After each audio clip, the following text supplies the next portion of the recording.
Let's podcast alongside Joe Giglio. I'm Joe Ovias inside the Eford Studios, downtown Raleigh, thanks to Empire Properties and thanks to Copiers Plus. Check them out online at copiers-plus.com.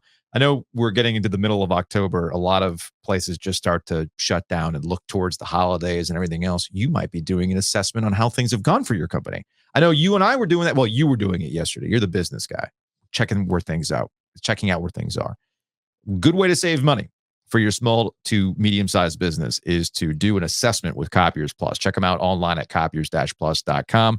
You'll find out how much money you can save when you get your print costs under control and document management under control, thanks to Copiers Plus.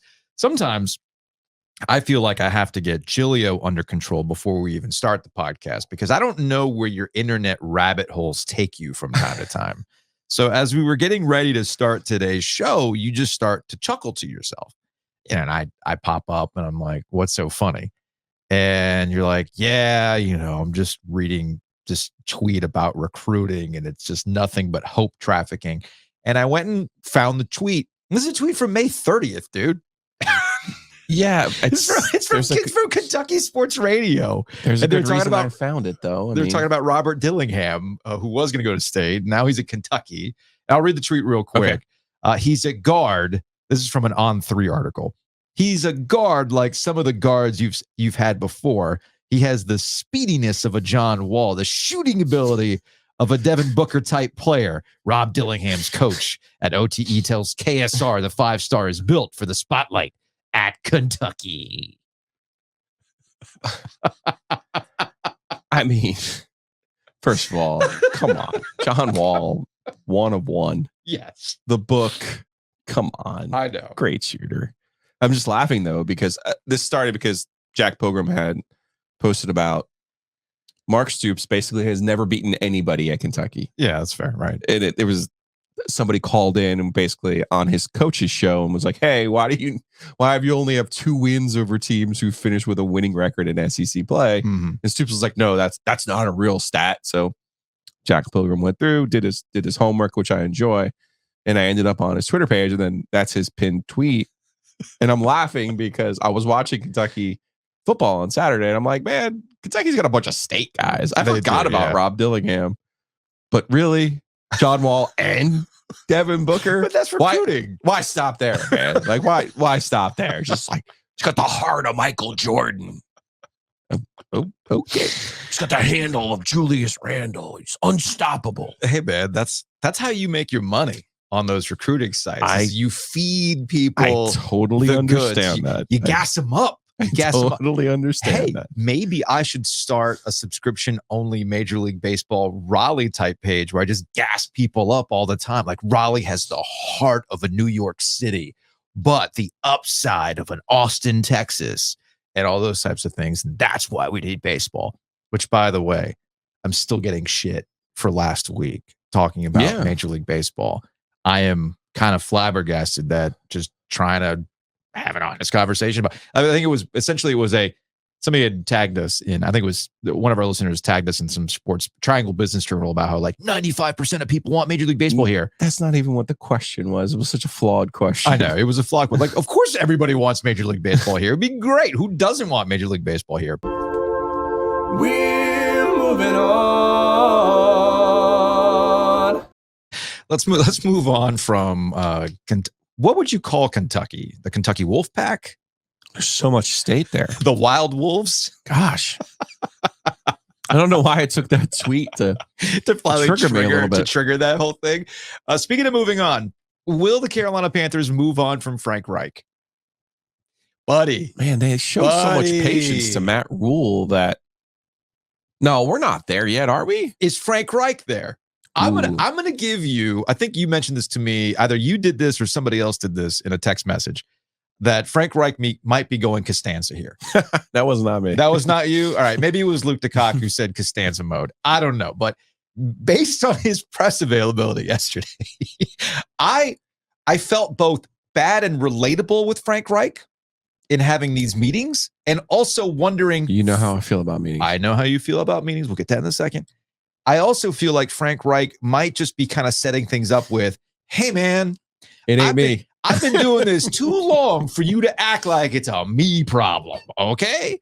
So Vashti Hurt, Carolina Blitz, does a wonderful job, got the ball rolling at yesterday's press conference by asking about conversations with David Tepper at 0-5. Clearly, David Tepper is not happy. Nobody's happy with what's going on. Winning football games. Makes total sense, but the answers I found curious. I'm assuming that you and David Tepper have an open line of communication. What has your dialogue with him been like? Talk to him every week, multiple times, usually talk either Monday or Tuesday after a game. And, he's super competitive. He wants to bring a winner to the Carolinas. He's, wants it now, and pushes me and pushes us to that end.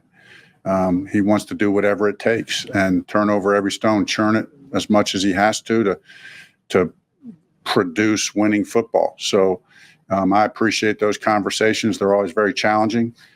He's a super competitive person, and he's not going to sit idly by. They're very challenging. Oh boy. Good. Now, here's the thing. Talking with an owner does not raise an eyebrow.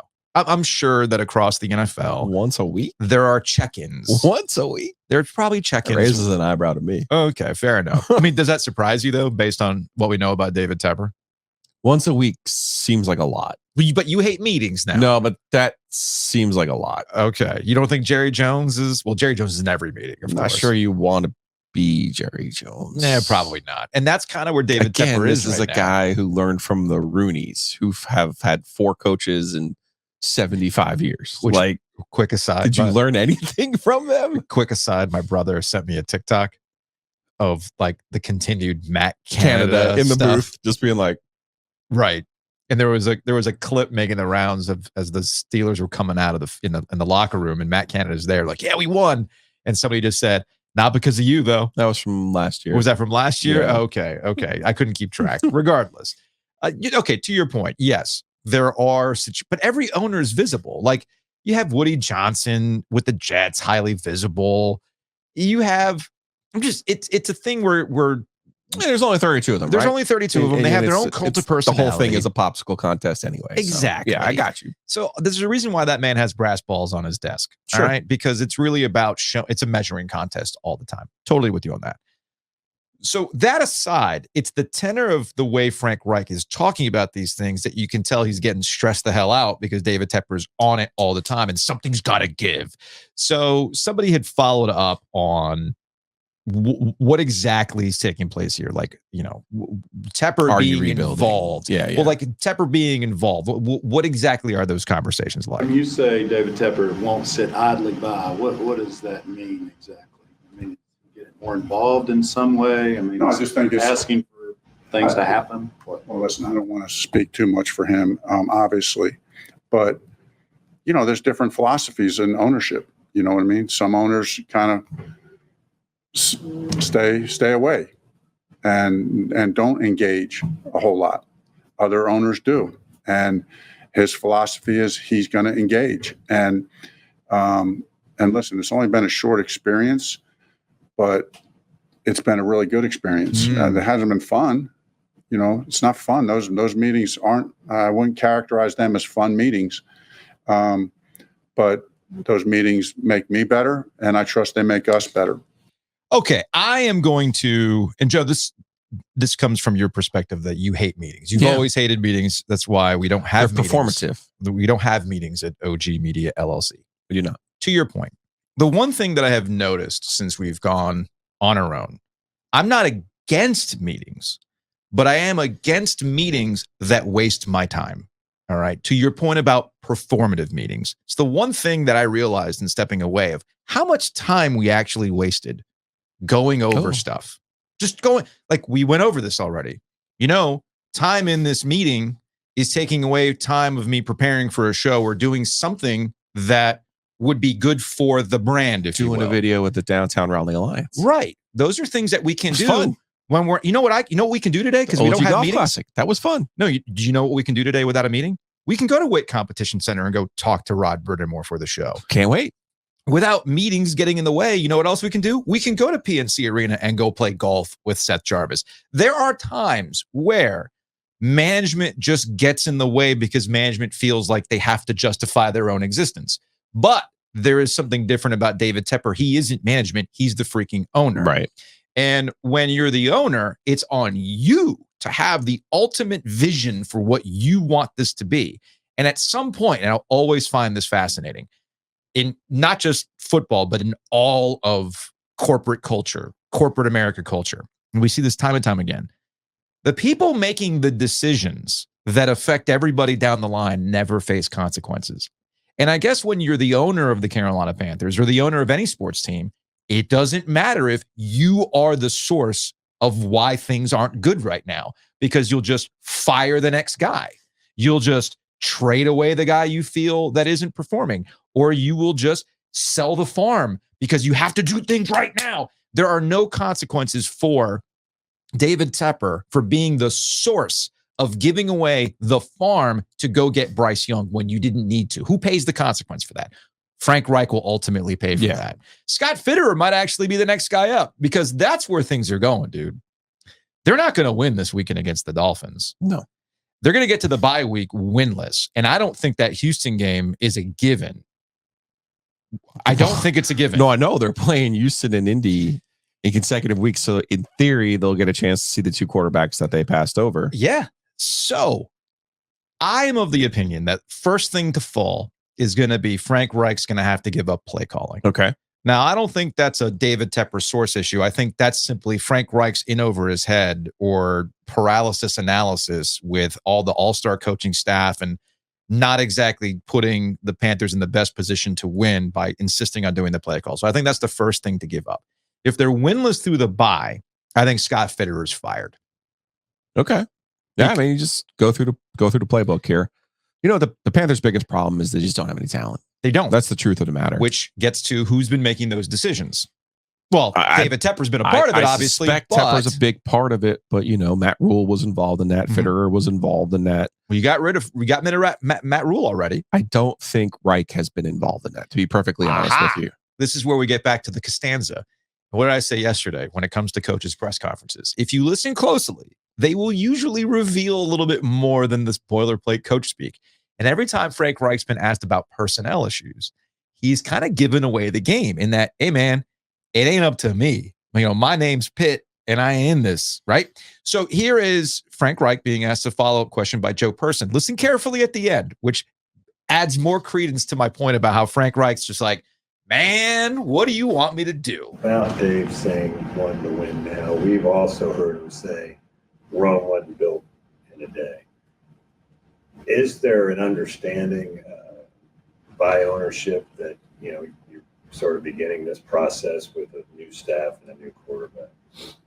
No, I think, listen, I mean, obviously he's a very accomplished individual and he's built his own empire and, you know, and he knows how he did that. So I don't have his bank of experience to draw from. You know, I have my own, but do I think he has the right mentality of the win now, but also this is going to be, you know, a longer term thing as well? He wants both. I mean, that's what we all want. We want to build a winner now, and we want something that can be sustained. You know, we want to build it on the right foundation. Sometimes, you know, he's got a lot of money, so we could throw a bunch of money at this guy, that guy, and that ends up blowing up in your face. We can all give examples of teams that happen with. We're trying to build. By the way, real quick aside, one, he didn't answer the question. Like, is David Tepper equipped to do the build and win now thing at the same time? Didn't answer his own question, that rhetorical question that he brought up. So I think we know what he's getting at. And then he's referencing other owners who have zero issues with money and it blowing up in their face. I brought up Dan Snyder. We have Jerry Jones as an example. They're not the only ones, but those are the two biggest ones that come up in the let's just throw money at the problem and it blow up in your face. But here's the kicker. Here's the key part. Build it on good principles, you know, build through the draft, re-sign your own players when you can. It doesn't always make sense, but when you can. What does that tell you, Joe? It tells me the one valuable player on their roster, Brian Burns, probably not going to be on their roster much longer. When they didn't sign him to start the season after the market was set with Nick Bosa. You know, I don't know what they're waiting for. I mean, seriously, if there was an open draft of everyone, yeah, if everyone in the NFL was available, I think Brian Burns probably goes at the end of the first round. I think you probably have to go 3 or 4 more rounds after that. Who's to that get to next guy? Derek Brown. Okay. And then I'm serious, like those might be the only 2 guys who got drafted. Yeah. In an open draft of available football players. Right. Their roster's garbage. Yeah. Like it's not good. And there's only so many things that you can do when your roster is not good. Every good leader has good people around them. Mm-hmm. You know, you want to compare him to Tom Dundon. One of the great things Tom Dundon did was say, Rod Brindamore didn't get a fair shake. I'm not throwing him out with the trash just because he was worked for a terrible head coach. Don Waddell is a guy, had some success in Atlanta, but for the most part, you wouldn't be like, oh man, Don Waddell built a juggernaut with the Atlanta Thrashers. Yeah. He saw something in Don Waddell as an NHL guy, as a talent evaluator. Made 2 home run hires. And for the most part, I think we could agree he stays out of the way. For the most part. If you told me that Tom Dundon met with Rod Brindamore on a weekly basis about the power play and the penalty kill and anything else, I would be floored. I would be floored. Yeah. Based on our conversations with all of those individuals. Which, by the way, Tom Dundon's not perfect, by the way, when it comes to those types of things. I mean, for heaven's sake, Don Waddell's he's been your main capo. Right. And you basically were like, well, he essentially has a lifetime contract. It doesn't work that way. Just pay the man. And we're coming up on an interesting season for the Carolina Hurricanes because Rod Brindamore's contract is coming due. Again? Yeah, man. He only signed a 2-year deal? Yeah, man. So interesting. You're going to take care of your guys. But to your point, I do agree with you. Tepper theoretically put the right people in place by throwing money at all these all-star coaches and yet still can't get out of the way. And yet still you're confusing all-star and veteran. You know what I mean. No, I know. That's how it was positioned. Sure, by them. No, here's the other thing, though. Based on what we know about David Tepper, if you're a young coach, would you want to go work for that? No. That's the other issue. I don't think anybody wanted to work for him. Well, it might have been interesting if he had hired Steichen. And again, we could talk a lot about. There's only 32 jobs, so that's why I always. No, I think it'll be awesome just to see how it all plays out with Steichen, with Richardson, with Stroud. You know. All right. Well, when Frank Reich gets fired after going 0-17, the first NFL team no, they're going to win a football game. No, they're not. Come when on. they go 0-17, we'll invite Frank Reich. Do you know why they're going to win a football game? Why? They're ultimately going to let Andy Dalton play because when Reich talked about, hey, we're trying to win now. No, you're not. If you were, you would play Andy Dalton. This is true. And if you really thought Bryce Young was the pocket Mahomes, that's fair. You would have done what the Chiefs did with Mahomes and let him sit and watch and figure things out. Ship sailed on that one. But bottom line is when Frank Reich does eventually get fired, because these coaches are hired to get fired, we'll invite him down to Graffiti and we'll just be like, hey, man, been there. Hey, man, been there. I get it, man. Meetings, they suck. You got a whole lot more money than we do, though. Yeah, sorry. If you want to advertise on OG Media LLC like Graffiti does, so go check out Graffiti in downtown Cary. They got a break-even night tonight. On Tuesdays is break-even night. Great bottle of bourbon at cost. So, for instance, you can get a really expensive bottle of bourbon for 1 ounce pour, $3. That's pretty sweet. And on Sundays, you've got football and bourbon. And given how the Panthers have been playing, you're going to need a lot of that. Housekeeping. We will be at Breeze Through on Wednesday.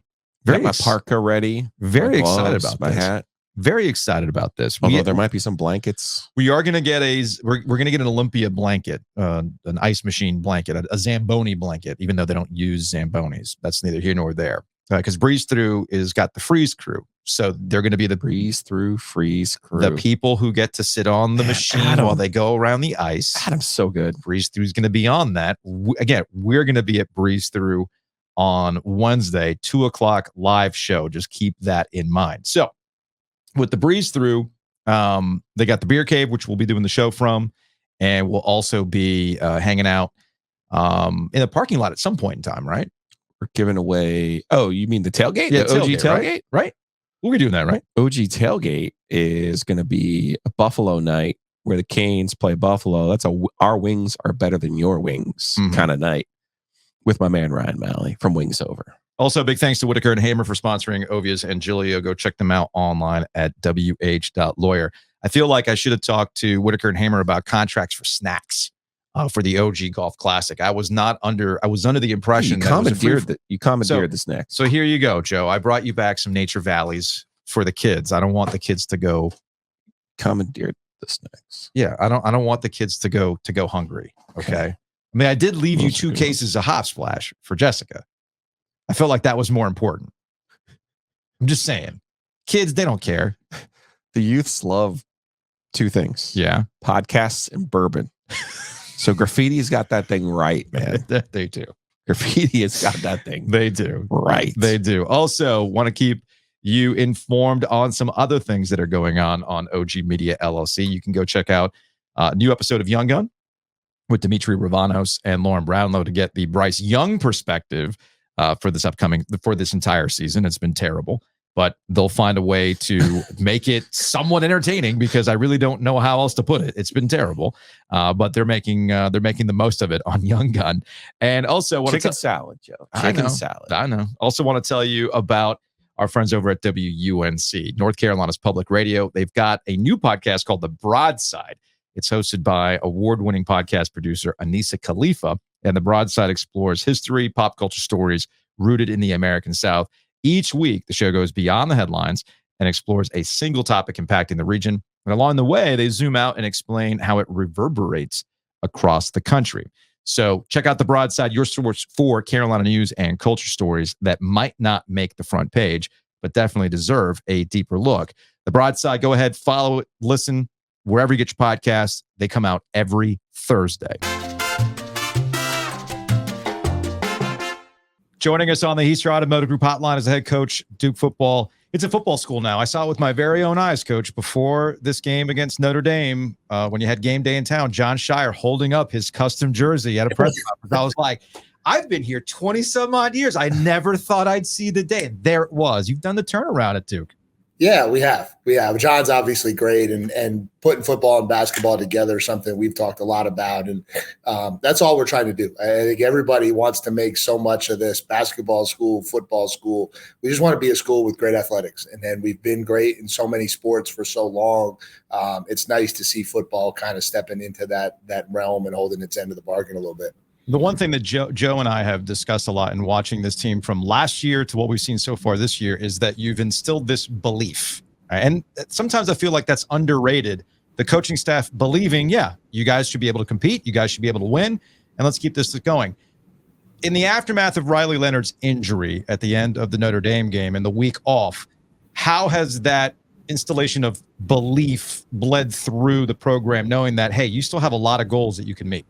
Yeah, I mean, I think obviously it's still there and it's still strong. You know, we wanted the Notre Dame game to finish a different way. There's no doubt about it. We felt like we had that one and kind of let it slip away. But when you talk about big picture, big scope, I think the other thing it did was show you that we were capable of getting on that big national stage and going toe-to-toe with the blue blood. And I think we did that for 4 quarters and unfortunately didn't make the plays at the end to get the result that we wanted, but we know how close we are. And then we've been a next man up group from day one. I think we've probably talked the least about injuries and the problems and concerns that injuries can create in our program. And it's for moments like this. It's because you've got to instill a confidence in your guys that no matter what happens, you're going to put 11 people on the field and go out there and be successful. And we're fully confident that we're going to continue to do that. 2 minutes, 28 seconds, way too long without a Riley Leonard update, please. Was that a slide question to get one? Way too long. Yeah. Let's go. What do we got? Yeah. Riley Leonard's doing amazing. He's day to day. He's out running around. He's doing the things that you would want him to do a lot quicker than you thought he would. And I think he'll be ready a lot quicker than anyone thinks he will. A lot of times you, as a coach, you say, I got to go back and watch the tape. I got to do this. I got to do that. What did you think in real time when you saw him bend under the way that he did? And it just looked gross. Yeah. So fortunately, maybe for me, I didn't have the camera angles that I saw afterwards. Right. Okay. So from my vantage point, I didn't see the nasty bent over that you saw when you went back and watched the TV copy that everyone saw and grimaced off of. And so I think considering what the hit looked like, considering what it all looked like, I think he feels very blessed that he got away with it the way he did. Tell us a little bit more about Henry Beelan. I know he's 8 for 8. That's a pretty good number. Good looking kid. You went into the city and got him though. I mean, this feels like I don't expect a whole lot of drop off here, Coach. Yeah. So Henry's got a big arm. He was actually committed to cut and was the first call that I made after accepting the head job and signing the papers. Obviously, because he was a kid that I thought was really talented, but also because the quarterback is probably the most important position that you bring in. And so we were able to get him to sign with us. What was it? Probably 4 days after I got hired here at Duke. And Henry's been a kid that's been developing and getting better in our program from day one. And he's a kid that we've got a lot of confidence in. He throws the ball really well. He's got a big arm. We actually put him in to throw a Hail Mary in the Northwestern game when Riley was healthy. And so that should say a little bit something about his arm strength and what we believe in. Other than, him being a quarterback, making his first start, we're very comfortable with where this thing can go. Mike Elko joining us, Duke head football coach on the Heister Automotive Group hotline. So this NC State team you're seeing has a new quarterback that's an old quarterback. It's the MJ Morris 2.0.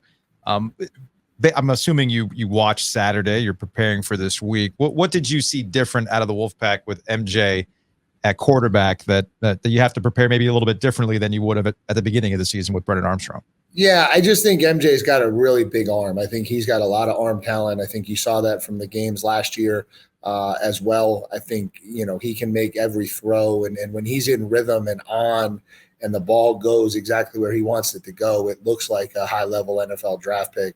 I'm sure in his mind, he's still working on the consistency and doing it play in and play out like a lot of young quarterbacks do. But obviously you saw a kid who operated in the throw game better than they've been able to at any point this year.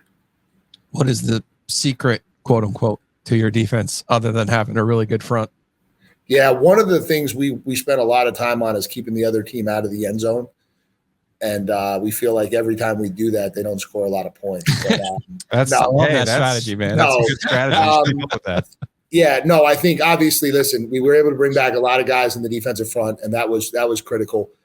Being who we are and where we are, that's really important. When you have really good D linemen and you're able to hold on to them, I think that says a lot about your program. And so that was great. And then we were able to go out and really add some key pieces in the secondary. I think, people talk about us in the transfer portal like we're not doing a ton because we're not really loud and we're not really bringing in mass numbers, but we added 3 really talented players in the secondary. And I think those 3 in conjunction with a lot of our returners taking the next elevation, I think have really solidified our back end, which I thought was our weakness last year. And so, we've been playing really good. We've been playing together. Obviously that's going to have to ramp up now as we look to kind of build everything up around the team without Riley.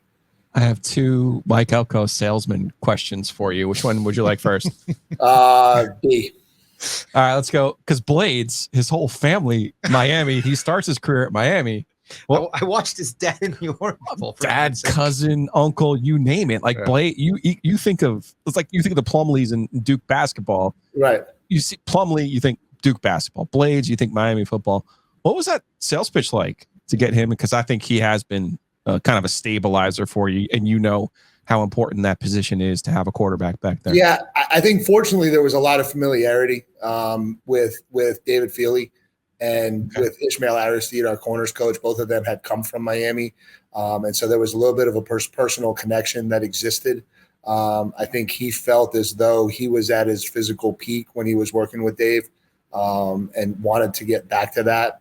And then we just talked about, I think one of the things that we offer to kids, and we talk about this all the time, is you can come here and you can get around a staff that has coached defense at the highest level. 2 years ago, we had the 3rd best defense in the country. The year before that, a lot of these guys were on the staff with me that had the best defense in the SEC. You're not selling hey, come here and we're learning how to coach defense. We've fortunately been able to coach defense at a really high level for a really long time. And so when you talk about those kids with 1 year left, just trying to take their game to the next level to get ready for the NFL, I think there's a lot that sells on our end from that perspective. See that, Joe? That's coaching. That's leadership. Mm-hmm. Never take credit. Mm-hmm. All right, Joe would love for you to record something right now I would. On StreamYard for me, because, Coach, I'm not going to lie to you, man. Anybody can podcast on a Monday. Anybody. You're just reacting to games, man. Right? Like, Sure. Anybody can sit in front of a camera and talk about what they just saw. Tuesdays, though, It's a little harder. Tuesdays, the coffee just doesn't quite get you there. The breakfast sandwich from the Raleigh Times doesn't quite hit the same way.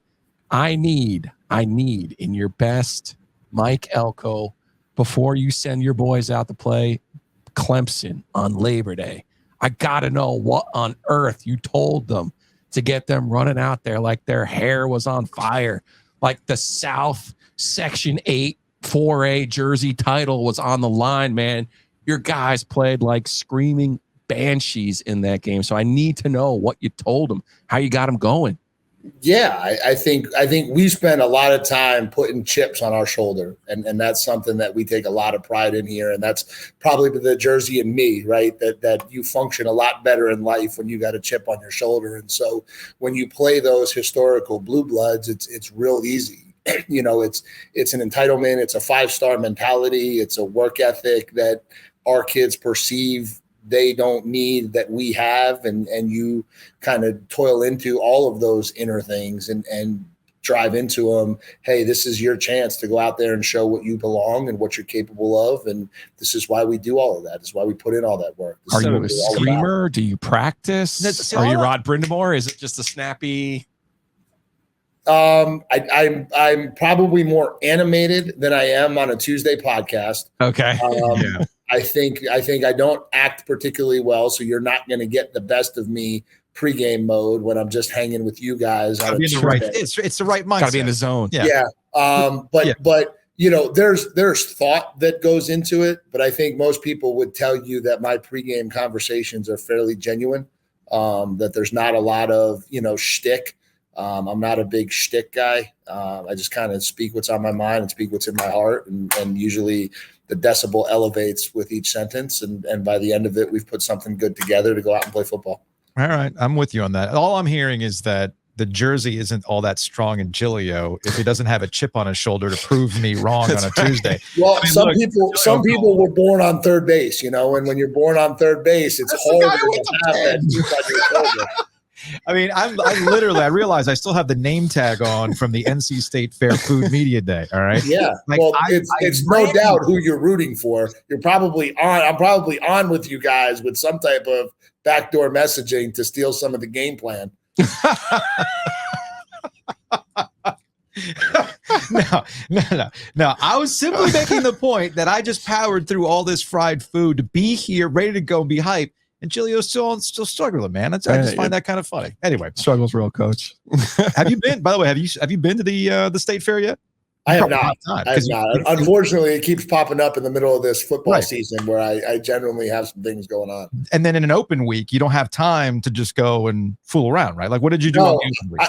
I will tell you this though, just in a moment of pure honesty. Okay. Did get a chance to sneak into Raleigh Thursday night for the Zach Brown Band concert with my wife, and so that was my one little night to kind of get away a little bit, which was good. And one other thing too, given the week leading up to the game with game day there and everything else, I've always found this fascinating because coaches in particular are about routine. I know you love routine. So on one hand, how do you balance this incredible opportunity of having game day show up to campus for the first time ever, while also trying to prepare for a huge game along with all the obligations that go along with it? I think you had done like a Pat McAfee hit, you had done a game day segment, all that kind of stuff. So how did you balance all of that with also still preparing? Yeah, I think I'm as much as I do like the comfort of the routine, I think I am a little bit more flexible in my thinking and my way of going about things. So obviously that was a tremendous opportunity for us and for the nation to have a spotlight on Duke, and specifically Duke football, maybe for the first time ever to that level. Those are things that you can't miss the opportunity to do, right? You can't miss getting on with Pat. You can't miss doing a hit on game day. You can't miss firing up the crowd. Like, those are things that when you're talking about trying to elevate brand recognition, those are opportunities as the CEO of Duke that you have to take advantage of. And so I don't know that I saw any of it as a burden. I think you just what we try to do is front load the week, and that's probably a part of what you do every week, but even more so knowing what the back end of that week was going to look like was, maybe spend a little bit of extra time earlier, get in a little bit earlier, and make sure that at the beginning of the week, you really get the majority of your work done, almost like you would for a bowl game, because at the end of it, there's going to be stuff that you have to do and you can't miss out those opportunities. I totally believe you that you don't practice the pregame speech. I am curious, though, do you practice your stock answer now for when people ask you about other jobs? Because when you have the success that you've had, you're going to see your name out there. Connected to a lot of them already with the Michigan State one. So have you worked on what your stock answer is going to be when you're asked about such things? Yeah, it's the same stock answer I've been using probably for the last 7 years of my life is in football coaching, you're one of two things. You're leaving because you're doing a good job, or you're getting fired because you're doing a bad one. And I think I've been rumored to be leaving the job I'm in pretty much every day of my life for the last 7 years. And so for the right reason, though. Whatever. Some days it's the wrong reason. Depends on which Saturday you pick it up. I think right after the 4th and 16 call, I think everyone in the Duke fan base wanted me to leave. So it comes with coaching, right? And it's just the reality of it. And I know it's great for people to speculate, and you guys have a blast doing all of that stuff, but that's really not for me. It's not anything that I'm about. It's not anything I pay any attention to. Now that you bring it up and you've watched it, I thought Sam Hartman made a nice play. Yeah. Like, what are you supposed to do on 4th and 16? I'm curious. Yeah.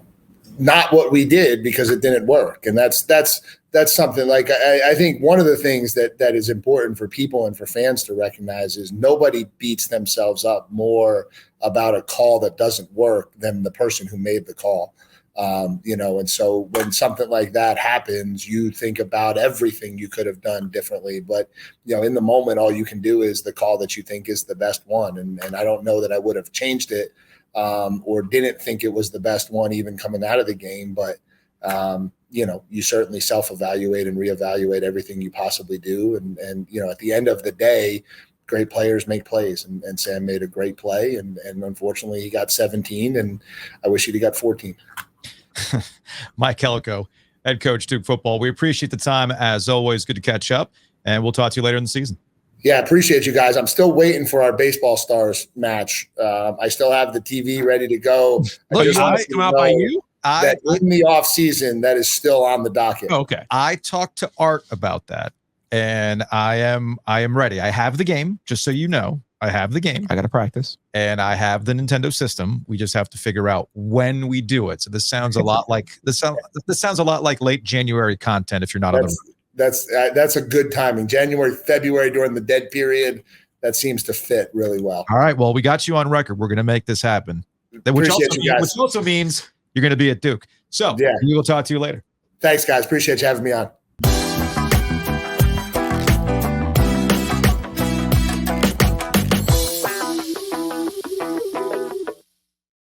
Big thanks to Mike Elko for hanging out with us, and big thanks to home. By the way, the jersey really comes out of you when we talk to Elko. It's very, very funny. He's Jersey, man. He is Jersey. Different part of Jersey from you, though. I know that matters for a lot of folks. It does. Sometimes you're a little bit more New York Jersey. Sometimes you're a little bit more Philly Jersey. He probably calls it pork roll, but okay, that's fair. I'll forgive him for that. That's fair. That's fair. Big thanks because he enjoys our nonsense. Big thanks to Home Field. Check them out online at homefieldapparel.com. Use that promo code OG23. Customer service is important too. I know we had a listener who had ordered an ECU hoodie and it was a little bit delayed. Home Field was right on it. They tagged Home Field on Instagram. Home Field's like, hey, we hear you. We'll get this resolved. It's a small company. They make great stuff and they're on it. If you've got any issues, they'll absolutely take care of it. So good on them. So you can use that promo code OG23.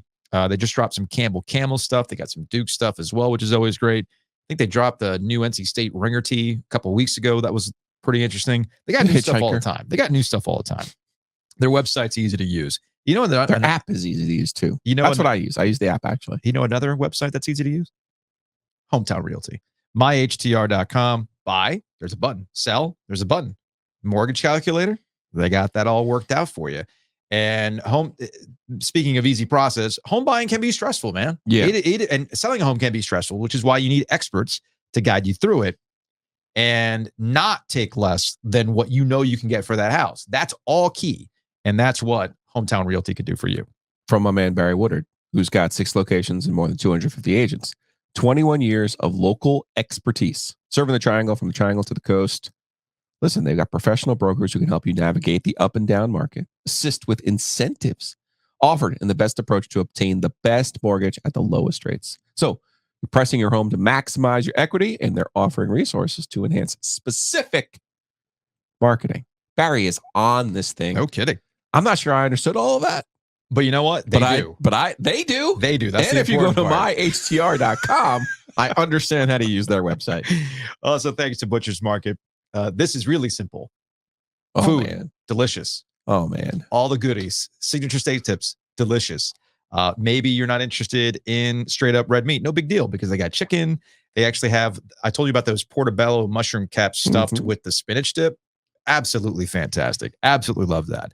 So big thanks to Butcher's Market for sponsoring Ovia's and Jill.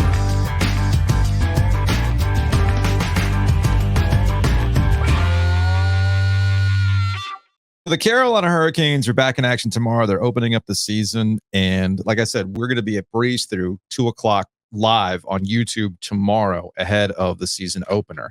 And as the Canes are getting ready to start their season, they're ramping up their social media. It's almost here. They brought Mike Krzyzewski to the building, Joe. I saw that. Yeah, this was on social media. Champion, competitor, Hall of Famer. Thanks to Coach K for speaking to the boys ahead of opening night. Do you think Seth Jarvis was hyped for this? I hope so. Because remember when we talked to Seth Jarvis last week, he grew up watching, as he put it, a disgusting amount of college athletics, both football and basketball, because of his parents. And he watched a lot of Duke. So Duke's his team for basketball, NC State is for football. So you think Seth Jarvis was hyped about that? We're going to have to ask him about that. Yeah, we are going to have to ask him about that. I also thought this was, again, they put the video out and you will see Seth Jarvis looking like, oh, Coach K is here, right? So here's the video. And it's the slow-mo. They show him up. He's saying hi to Tom Waddell. Shout out to John Jackson. And they're walking through the building. Now, here's what I find funny about this. Okay. How many times did Coach K's been in that building? On the concourse? On the concourse. 0. So do you think this is like his first legit time walking on the concourse? Yes. Because he's never done the siren, right? No. He's never done the siren. No. Other Duke people have done John the siren. Shire's done the siren. Yeah, He got but booed out of the building. He's never been that, right? So anyway, so he goes out in the fast food. Rod Britmore's tapping him up. Oh, yeah. He's hype about that. Now he's in the lower levels, which I'm sure he's walking through. He's scary to go to press conferences. Now they walk in. Now, the 23 years that I've been here, I've watched this guy from afar and have been admired at what he's been able to do. And I just want to bring him up here. Thank you. I know you guys got some questions, but we'll let Coach K. Yeah, thank you. Really, really appreciate it. You guys, There's Seth. He's giddy. you guys, He's so giddy in that. Now, what I found funny were some of the responses to Coach K speaking to the Canes. Phil, who's a listener, unacceptable. Oh, well, that's one of Mike's signatures, though. Verve, unacceptable. I know. When again, the tweet was, when Coach K speaks, we listen. And one of the comments was, and with the expectation of winning this whole damn thing, Coach K got to like that. But there were other people that were saying like, well, if you want somebody to tell you about winning, why didn't you get Roy Williams? As though a guy who's won 5 national championships doesn't know that. But that's what makes this area great. Coach K did talk about it in the speech, that he makes it an absolute great point. You unify this area. That's what you do. Yeah, You bring Canes. everybody together, the Canes, which is why I understood, even though we kind of chuckled at it during the stadium series, there were people that were like, but what about our representation? Why is this a big PR campaign for NC State? Let's set aside for the fact it's their freaking stadium, but I understood why fans of North Carolina, fans of Duke were looking at that going, well, wait a minute. I'm not a State fan. I'm a Canes fan. Maybe this should encompass the entire area. And Coach K makes that point in giving that speech. Hey, this is a group that unifies everybody. And that was pretty cool to see. Joining us on the Heister Automotive Group hotline, our friend Abby Labar. She's all over the place these days. FTN, MSG, and she's going to be working sideline for ESPN as App State and Coastal Carolina are going to be taking the field. Abby, what up? Hey guys, long time no see. I know it has been a while. It's been a little bit. Let's actually talk about the gambling aspect with the Carolina Hurricanes. Are they the odds-on favorite last time I checked? Yeah, there's actually a couple sports books have them at like plus 750. I think that's the lowest number that I was seeing. I think about like plus 900, 10-1 odds is probably but it's teetering. They're teetering right there. It's like them and the Avalanche. It depends on which book you look at. They're the favorite. So I actually, you know what? I got some Canes fans all fired up recently because when I was in Vegas, I actually put money on the Devils. Everyone's like, what? Abby. I know. And you know what's funny? This is before I moved to New York. This is before I started doing some things for the Devils. This was totally like unplanned. I was like, you know what? I'm liking the Devils. I like the odds. It's early enough. Like I'm in Vegas. Joe is making so many faces right now. Wait, what did they do that you're thinking they're gonna? No, it was like right at the end of the season, and it was before like free agency, so it was a pretty early. Okay. Like I kind of was like, what are they gonna do? They had a lot of the pieces. They didn't have to do a lot besides like the goaltending aspect, right?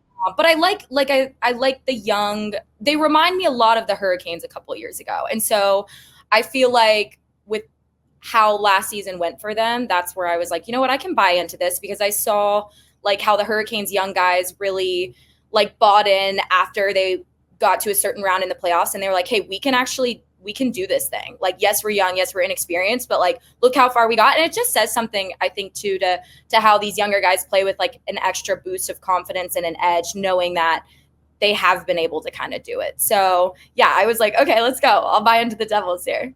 I don't even know if that's a good number, 750. Is that a good number or not for the Canes? Yeah, I mean. So I'm not. So what you're telling me, Joe, is that I should not drive to Virginia and put money down on the Canes right now. Not really getting good money on that. The problem with the Canes, and we could talk about this with Abby right here. Sure, she knows now. The problem with futures is you want the best possible number, right? Okay, and what do we know about the Canes? They're going to dominate during the regular season. Of course. Exactly. So if it's starting right now at 750, it's not going to improve because you know they're going to be good in the regular season. What you really want is like something like the Panthers last year, where all of a sudden you're like, this team is not going to make the playoffs. Then you get them at like 50, 100 to 1, whatever it could be. And then now all of a sudden you have a ticket in the Stanley Cup Finals. And you're like, look at this. Oh my God. But, exactly. Right. Like I told you the Canes are the 49ers. The 49ers have been knocking on the door. Yeah. Okay. And I got a 9-1 Niners ticket that I'm happy about. It's already down to 5-1. So I can get behind they're it. dominating. Yeah. Right. You're gonna want to do the plus 900, even if you're seeing plus 750. Like you're getting more money at the plus 900. So like really, when you talk about good numbers, it's like, well, you're wanting to take the one that's going to be what's your return on it?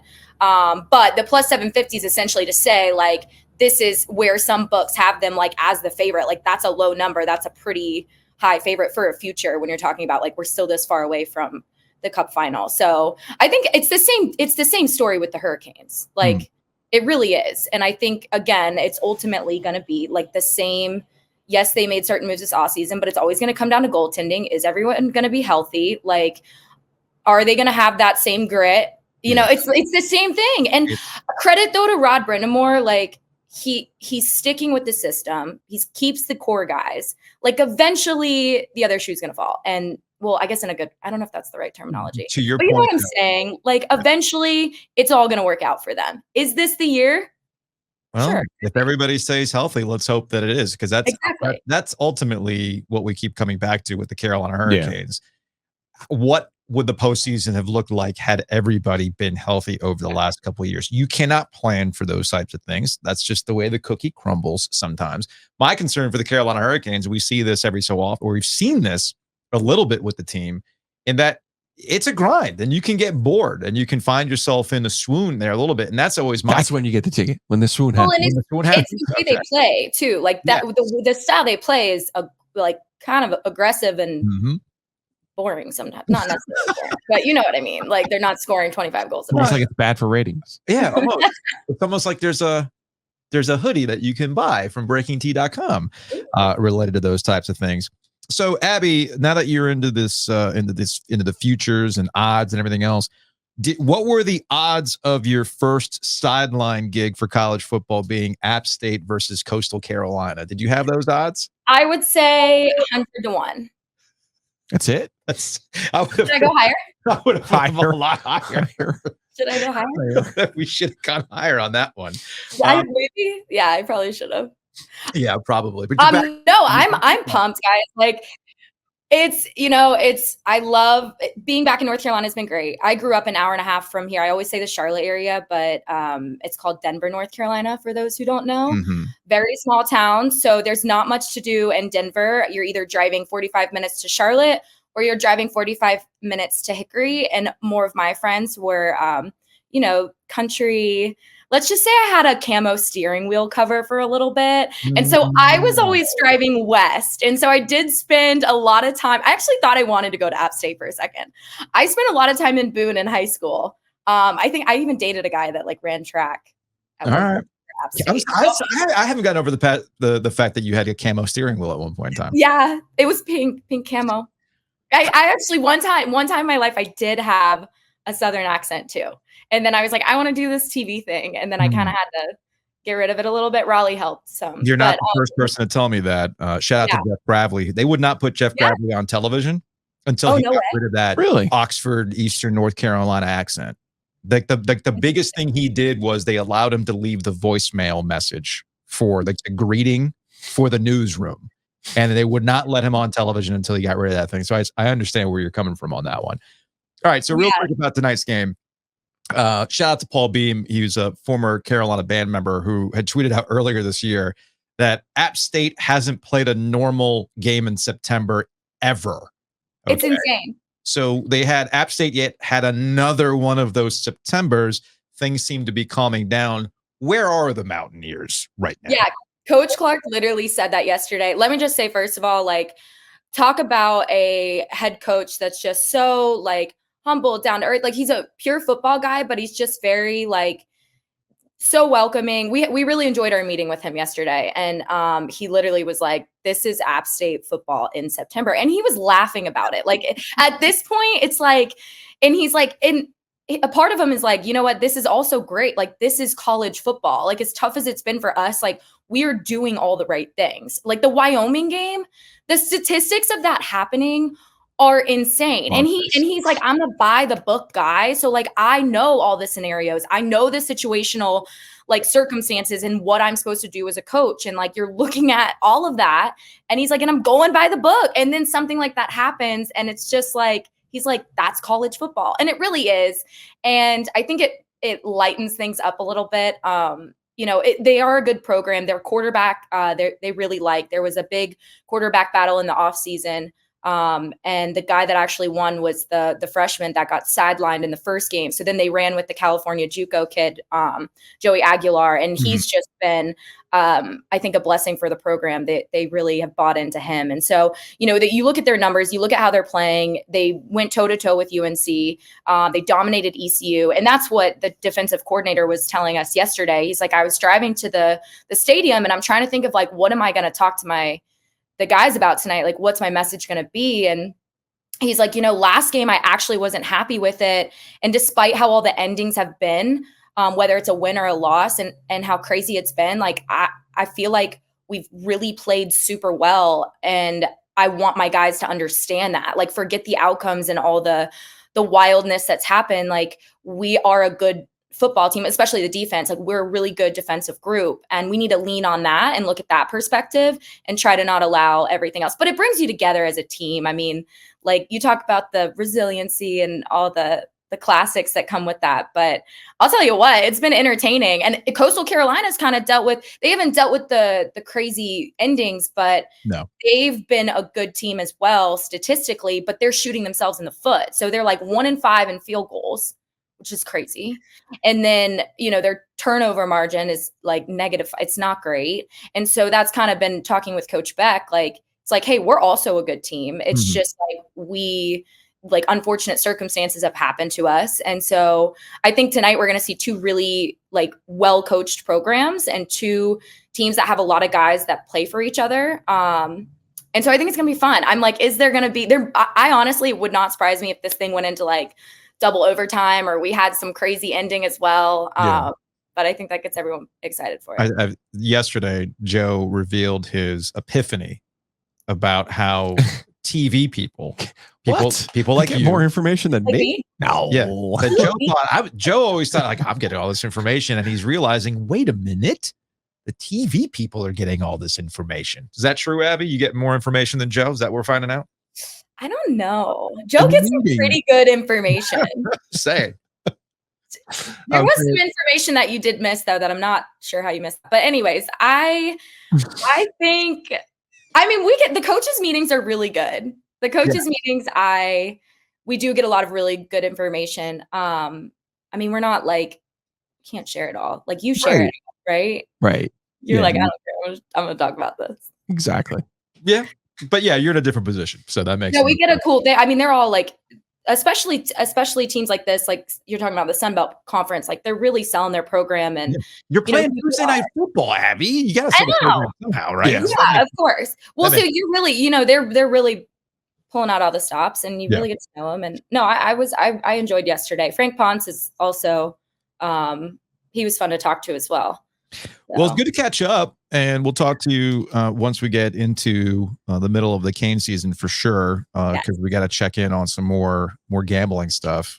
And then levels. Well, what's funny is when I saw you were doing stuff with FTN, I immediately told Joe, I'm like, oh man, now like I could just kick back, and you and Abby are just gonna go back and forth on what's good and what's not on lines, and I'll just like go from there. It's so funny because like I do all these like videos and I put together these like best bets and stuff. A lot of them I actually don't put, because now before I was doing it from Florida and I couldn't bet. Well, now I'm in New York, I can bet. And so like I kind of wasn't really putting money on the ones that I was like publicly posting, and I was like hitting all of those. I'm like, what am I doing? And now I'm like, so now I like kind of teeter. The bets that I actually play are not always the ones that I post. So I'm like, wait a second, something's off here. Like I need to lock it. Fully transformed. I'm not taking my own advice. Yeah. It's a beautiful place to be. All right, Abby. It's good to catch up. Glad to see you back on TV, and we'll talk to you later. Thanks, guys. Have a good day. Okay.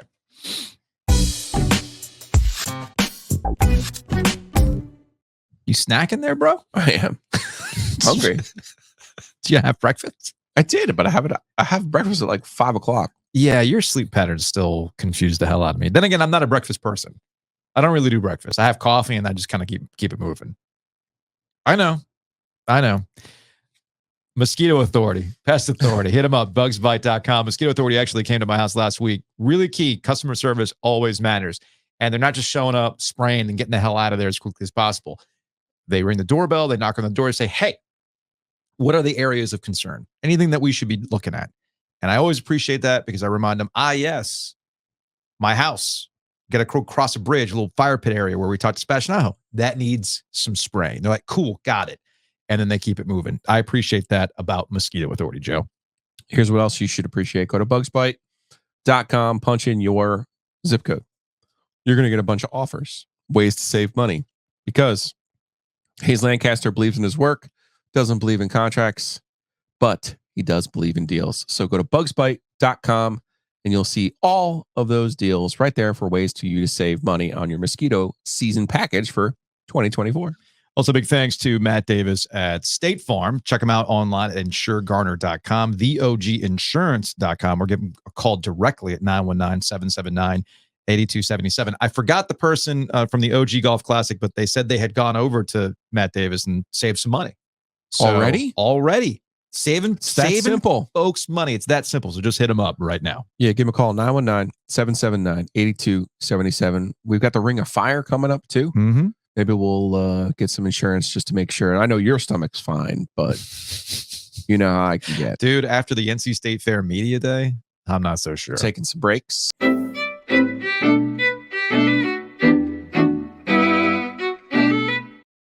Joining us on the Heister Automotive Group hotline, it's Andrew Carter, News and Observer. I just realized, Andrew, you're literally down the street from us. Did you not know where our studio was? No, I didn't. You guys don't have the flashing neon sign up yet. I mean, downtown, we do have right? our names on the glass in I front assume of the that's door. coming. Okay. I mean, there is a building not far from here that has News and Observer on it. I think still. It does. It does. We're right across the street from it. Yes. That has not been accurate in about 4 or 5 years, I think. And I guess the reason why I'm a little annoyed that you didn't come and visit us is because I know you get out and about. I know if you really want to do something, Andrew, you will go track down that person. We're easier to find than Randy Woodson. I mean, seriously. All right. So you wrote about this in News and Observer. Randy Woodson, chancellor at NC State, the guy who ultimately makes the decision for things like, who wants to expand the ACC? Should we give invites to Stanford, Cal, and SMU? It's been widely reported that NC State was the school that flipped. Randy flipped. But we haven't been given an explanation as to why they flipped. So have you been stalking Randy Woodson? Not entirely. I should say and preface this that, Luke DeCock, our columnist, was there. He goes to every Centennial Authority meeting at PNC. Of course, Woodson has to attend those given the ties between NC State and PNC and the Hurricanes.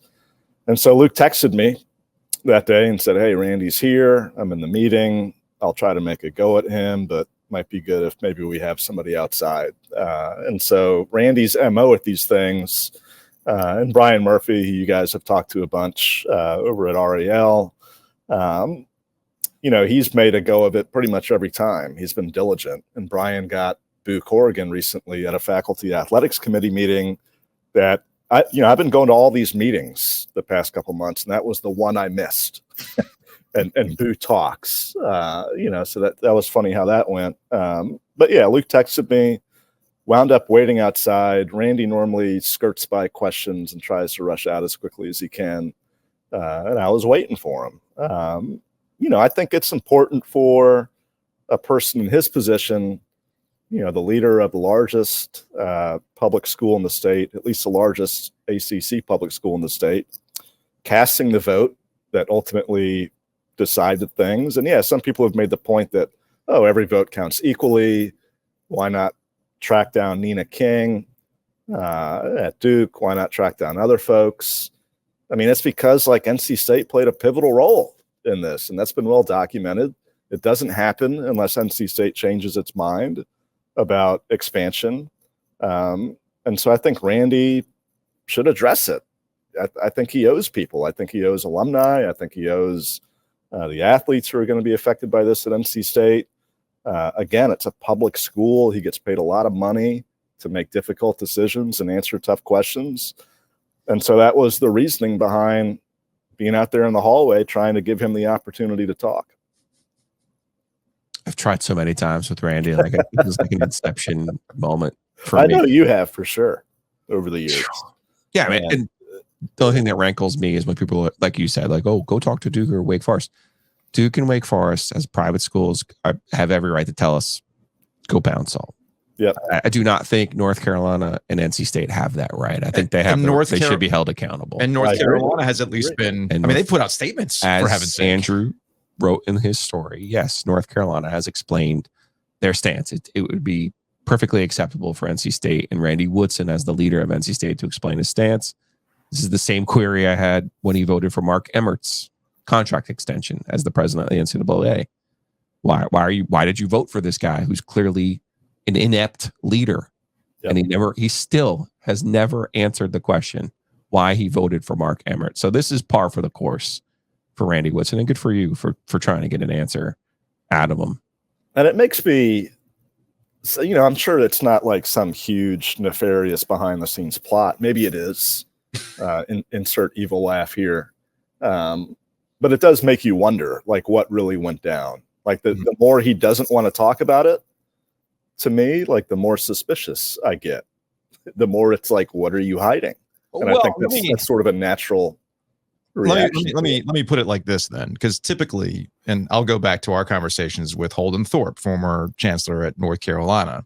These guys there's a lot on their plate.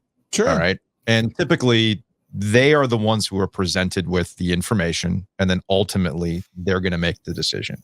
And I feel like in these situations, and maybe it's an NC State problem for whatever reason, and I don't know, maybe it's because NC State, well, shout out to the technician, Andrew, and Student Media Authority, it's not like NC State has an entire school that, teaches this kind of stuff. And I feel like NC State's problems would ultimately be resolved if they just had somebody who was in the room telling them, hey, here's how we should message these things. Maybe Randy Woodson doesn't. There is someone telling them that. They're telling them to shut up. Right. But that's their strategy. But the strategy should have a little bit more finesse is what I'm getting at, because there's other places that can tell you, yeah, no, we're not talking, with a little bit more finesse. We've all been doing this long enough to know when we've been told to go kick rocks, but in a much more polite, bless your heart sort of way, not an antagonistic, like, well, I'm not talking. Well, you're only making it look worse in the grand scheme of things when you go about it this way. Maybe I'm off base, Andrew, but I feel like if Randy Woodson gave you a much more polished PR answer, you would not be so intrigued as to why he's not answering. Probably. Yeah. I think the way you say things sometimes counts, maybe not as much as what you're saying, but it counts to a large degree. And certainly I think it was a clumsy, poor moment from him. Like you expect more from a guy in his position than just sort of clamming up. And no, even better. He gave you my favorite answer. The ACC will provide. They're supposed to be the ones providing the talking points. And every single time in the last 25 years, Andrews, how many times has Amy Yacola told you, we're just doing what the schools want us to do. We don't make any decisions. The ACC doesn't make any decisions. It's all about the schools. Right. And now here's Randy saying to you, we didn't make any of this. This is from the ACC. It's ludicrous. And you go in these circles, and I called Amy, and I had like a long talk about this. And obviously the ACC provided these schools these talking points. Yeah, we saw this for you. Matt Brown over at Talking Points. I put that in the newsletter, and it's all very basic boilerplate talking point stuff. Yeah, but it's like you have an obligation to go beyond that if you're Randy Woodson. Like you can't just expect to make this huge move and decision and cast this vote and put out a statement and that's it. Like that's absurd. Like he should know better that, hey, eventually I'm going to have to explain myself. And to me, this is not going away. Yeah. This isn't something that you handle once, in terms of making the vote and then the story just dies. I think Randy is going away though. He has either made it public or semi-public or soft opening public that he's retiring within the next 2 years. Well, maybe that's part of it. Maybe he's I like, think you know that's what? part of it too. Which then gets to our final point here. Maybe within the year. I'm not sure. He has had a public timetable of when, because remember when he gave a bunch of money to the school, he had said that in there was like a timetable of when he was actually going to retire from the position. Like I think he even said like, I will have been there 10 years and I'll do all the work that I've done. And it's time to hand it off to a new leadership. And I think he is at the end of his period, not like in a controversial or bad way. Just like, he's saying this is the end for me. This is the decision. I'll let somebody else handle it. Maybe that's the way he's thinking of it. I'm not sure. And Andrew, we'll close on this. Won't we get the final answer as to why this happened if NC State gets voted into the AAU, the American or the whatever, the American Association of Universities. I always forget what it's called. But this is that for guys like Randy Woodson, for chancellors, for academics, this is a big deal for universities. I get that sports for us is a bigger deal, but for guys like Randy Woodson and where NC State wants to go in growing as a university, that is somewhere they want to go. That's huge for a research institution. And again, this gets into speculation, but when we don't get any answers, all we're left with is to speculate. That wouldn't it make sense you flip if you get assurances from AAU members like Cal and Stanford that, we got your back. And when NC State may or may not get into the AAU, maybe that's when we finally get our answer. They let Arizona State into the AAU. Right. If you look at some of these schools that are in the AAU, it's becoming less of a select club, if you will. Arizona State's like the porn capital of college universities. Come on, man. They're not known for anything else. And why is Mark Alfred coaching? You can say that. I can't say that as a member of the NNO. You guys just get loose now. That's right. We could do what? Well, we got loose before, Andrew. Let's be real. Come on.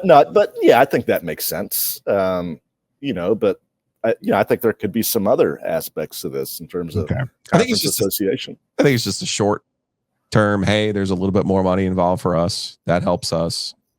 Like, I don't think you keep saying this AAU thing. I think there's something to it. Cares? You don't care, Joe.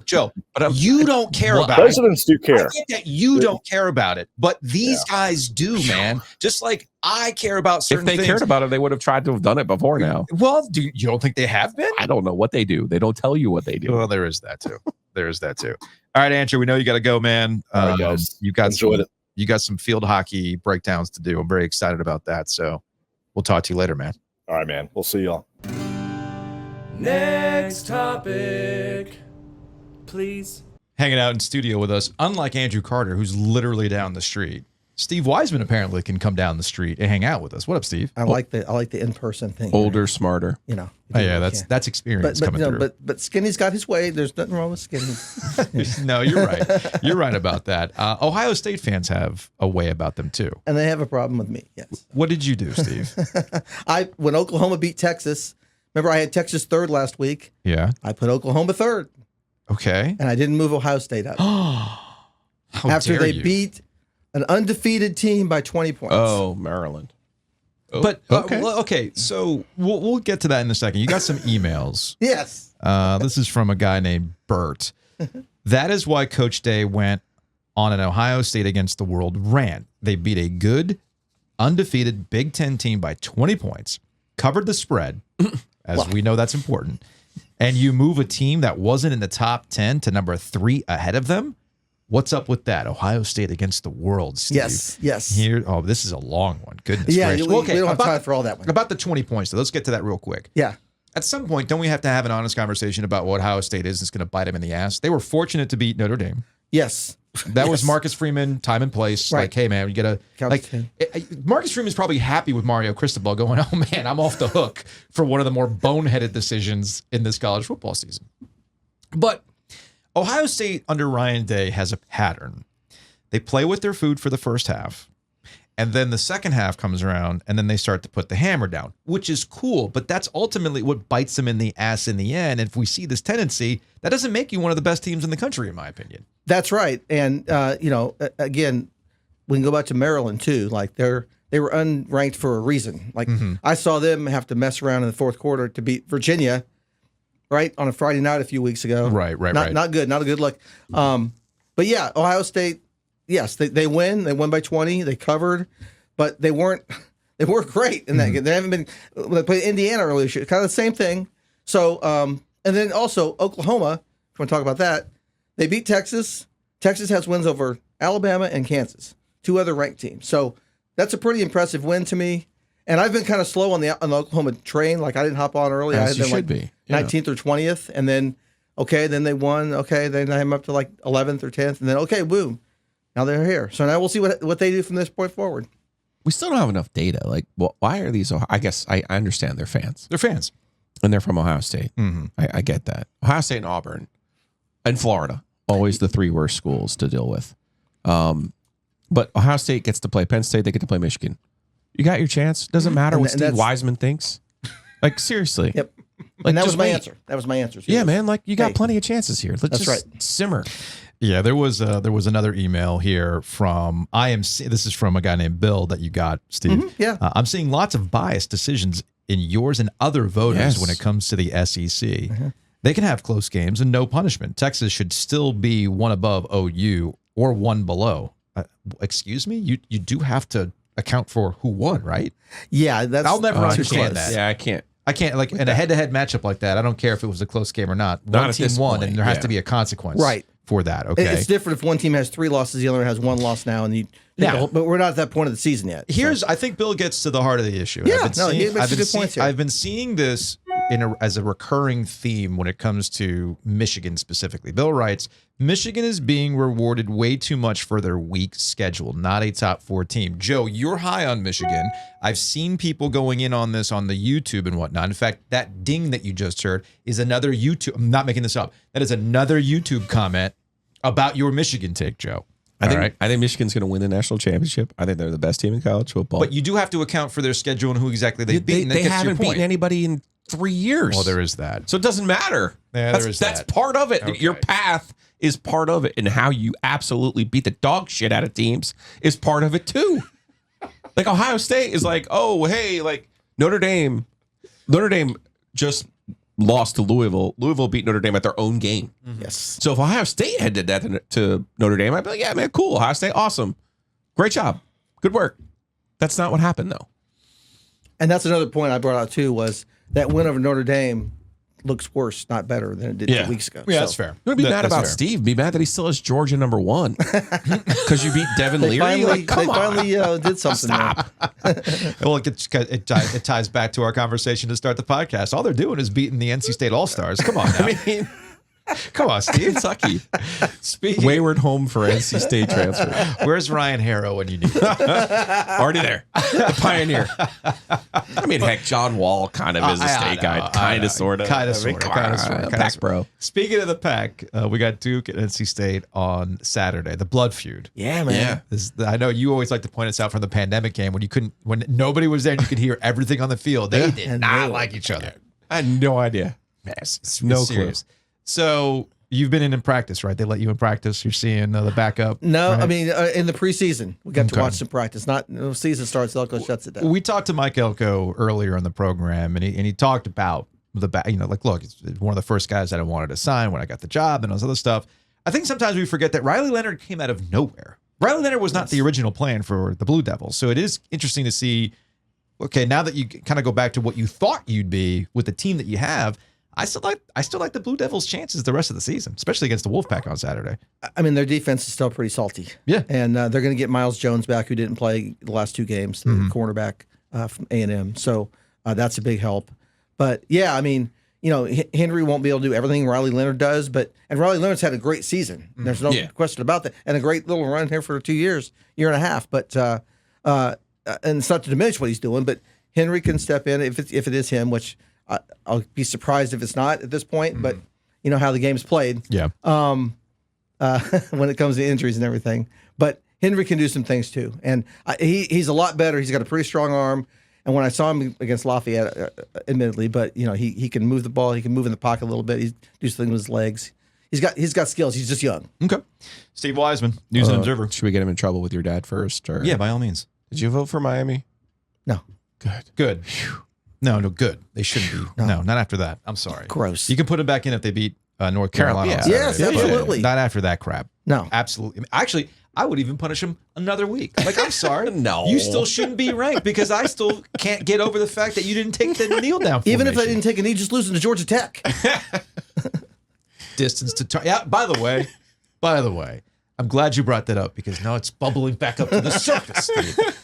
I get that everybody wants to rip Mario Cristobal, and he deserves to be ripped for. And I've heard some people making excuses. I'm like, well, that's a whole team failure. No, it's on the head freaking coaches. Stop it. To not know the situation. No, stop it. That was on Mario. But it does kind of gloss over the fact that Georgia Tech had 2 plays, and the last one was a broken down play. And that's still where they couldn't scored. stop them. Get way behind. Like, guys. Like Elko reference, yeah, I'd like to have that 4th and 16 back, but you know what? It wasn't that shit that we saw. Nope. No. All right? Like, I mean, that was... Guy made a good play. Guy made a good play. Hart Sam Hart made a good play. What are you going to do? This was on you, Miami. I'm sorry. Anyway, now, see, you got me ready. There we go. Damn it, Steve, I'm going to write you an email. Like, why did you do that to me? All right, man. We'll talk to you later. All right, cool.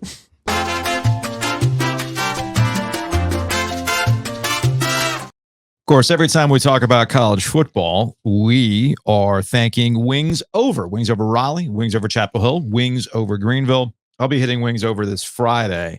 Going to go to 50 wings. I'm probably going to add the waffle fries to the mix. What about you, Joe? Went Sunday. Nice. Went hot and sweet chili. Big fan. Fitty. That sweet chili, I'm going to have to go back to the sweet chili. I did the honey barbecue last time. I was a fan of that vein, yeah. But there's a little bit of heat to that sweet chili that I like. Yes. Y'all know how I feel about the hot lemon pepper. Although I feel like I'm going to have to just fast before I get to Friday after going to the NC State Fair Media Day, Joe. I don't know how you do it. I'm glad James Vito was there to help. Yeah, James was there. I was excited about that. He showed up as a as an intern for OG Media LLC. He's not as talkative as you, though. No. He's more like Jess in this regard. Yes. So, although, does Jackson talk like you or no? No. So neither one of them got your gift of gab? No. Is that what I understand? Yes. All right. So Adam Eschball and I from 919 Vice, we put together essentially a top 6 new fair foods. We put this on OG Triangle Media on Instagram.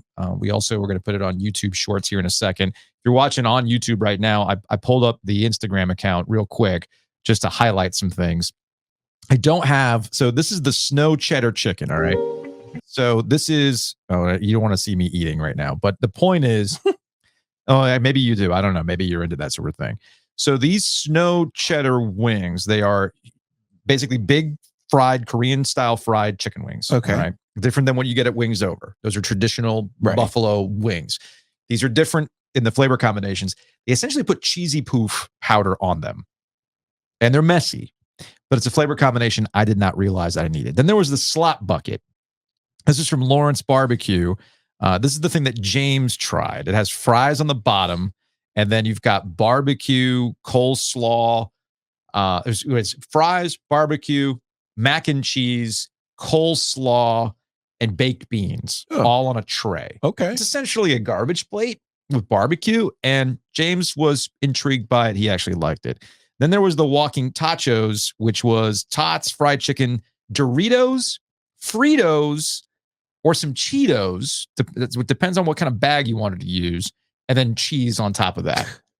As Adam Eschball pointed out, this would really hit 80 minutes into a gummy. Yes. All right. So I enjoyed it for what it was. I would like to have it fresh, though. I want it like fresh out the kitchen when I get to it. And then there was the chicharron on a stick. It came with it's basically pork belly, fried pork belly on a stick, but it also came with like a Mexi egg roll. The guac is some of the best guac I've had. Okay. And Eschball pointed out that when he had it and he tasted the chicharron, the fried pork belly, he essentially said, you know those TikTok videos where you see like white people reacting to this kind of food? That's me right now. Like, flavor? What is this flavor? And then we had the strawberry cheesecake slushy. This was something that kind of came out of nowhere for us. I'm not usually the sweet tooth. No, it's not you. Not necessarily me, although I do love cheesecake. And Eschball thought this was one of the best new items that were there. They actually do put a cheesecake in the slushy. And then there was my number one. And this is Korean barbecue. All right. Rolled into a sushi roll. So think sushi with Korean barbecue, the bulgogi inside, on a stick, deep fried. So the seaweed wrap is deep fried. Have you ever had, are you a sushi guy? Yeah. Have you ever had a spider roll? Yeah. Which is the soft shell crab. Mm-hmm. Think of it that way. It has the texture on the outside of a crunchy tempura roll or whatever. And it comes out hot. I also had it with their spam. There's a spam version too. I tried the spam version and it was legit, dude. So this is what I voted at the NC State Fair Media Day. That was my number one. Eschball did a dance and he had to like lay back because he was so impressed with what he ate. So there are our top foods from the NC State Fair. You gonna try any of these things, Joe? No. Okay, that's fair. We'll get out of here on some Hey Joe questions. I want Anthony to do a fair food edition of a pizza, by the way. What do you when you do picks and pizza? I want Anthony obsessed with Anthony putting trash on a perfectly good because pizza. I'm trying to go viral. That's why. Think about it. Put funnel cake on a pizza. Oh my goodness. Put the garbage plate on top of a pizza. Come on, man. Let's go.